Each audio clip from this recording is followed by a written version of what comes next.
when it comes to outsourcing, it's always you have to weigh up certain factors as to whether we insource or whether we outsource, and whether it's practical or not to do outsourcing, or whether it's practical to bring it in-house. So there are a couple of things that a lot of companies look at.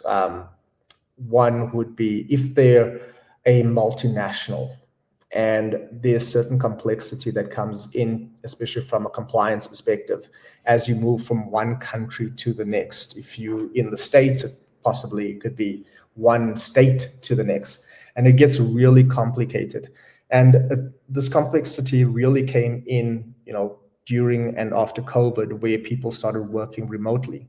And we've advanced in the tools with things like Teams, Zoom, etc., in terms of the way we work in the current and for the future.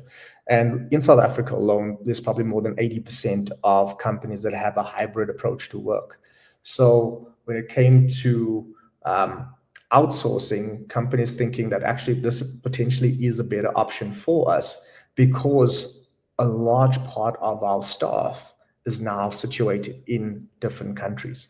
So they've decided that because of the complexity that comes with payroll, they'd rather outsource the payroll from that perspective.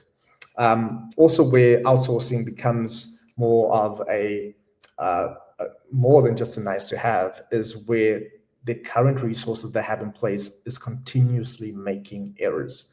Now, with outsourcing service providers, and most that I work with, and we have internally as well, you're dealing with specialists, people who have been in the industry for years and years, sometimes a decade, sometimes 2 decades. They've been in the industry working on payroll, really understanding the nuances of payroll. So companies think that from a risk perspective, it makes far more sense to outsource our payroll rather than keep that in-house, because the risk is then mitigated by shifting some of that to specialists within that field rather than a generalist that we currently have.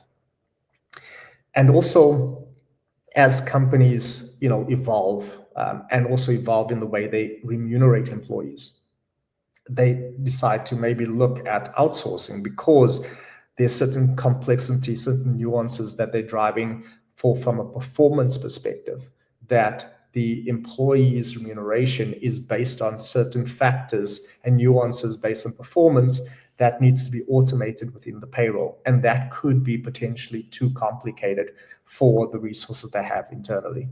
And it makes then business sense to bring that inside and have outsourcing done, because of the fact that the complexity that exists in the way they want to grow the organization maybe just be a step too far for the resources they have internally. So companies have to look at the cost of potentially outsourcing, and sometimes it is more expensive to outsource. In some cases, it's not. For a smaller organization, it could be that to outsource the payroll, it's going to cost them, a few $1,000, and it's far cheaper than actually having somebody internal that will cost a few tens of thousands of rands. So it makes sense for them to then outsource their payroll. So having a look at the cost, the risks associated internally. Some large organizations have found themselves having ghost employees in their payroll, because they just didn't have the capability to manage the volumes of employees accurately. And that's where they decided to outsource their payroll as well. And if you also have a situation where payroll people come and go, it does bring a massive risk to your business as well. So outsourcing, it's going to be steady. It's the processes that they have in there is well designed.